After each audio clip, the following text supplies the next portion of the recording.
Riding on this bike, 20-year-old Paul Ochom makes it in time to Dr. Aporu Okol Memorial Secondary School to write his first paper, which will see him go to Senior 5 next year.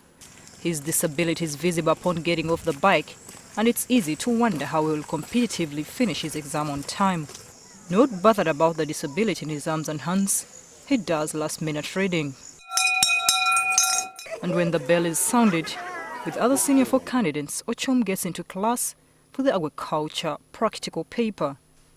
He does write beautifully, but even as he starts writing with a pen fixed between his shaky hands, the biggest part of the exam is spread all over the tiny classroom.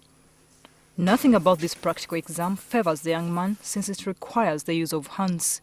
But he shoulders on, and this is where UNEB's physical support personnel, Anna Amuge, comes in. He's very knowledgeable with his work because all along as I've been supporting him, he knows what he's doing. Instructs me what I should do for him. What he feels he cannot do, he tells me, can you do this? Measure to this, I show him, and then he says, yes, it is that level. What he can do by himself, he goes to pick, he studies and observes, and then he does the writing. Of course, the disability does not allow Ochom to walk as fast back to his desk as other students, but he gets by. Having any disability is hard to deal with, but acceptance usually helps a person excel at whatever they set out to do, and thus the direction Ochom is following. He's determined to be a doctor.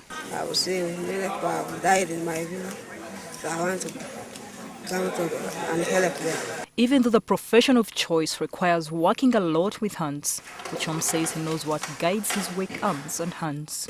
Well, my brain is not a disabled.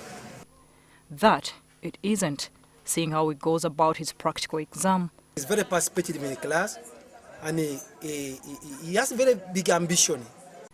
What stands in Ochom's way is the fear of not having a chance to finish school. He comes from a family of 10 children, where he's the oldest, and his parents are hard-pressed for money.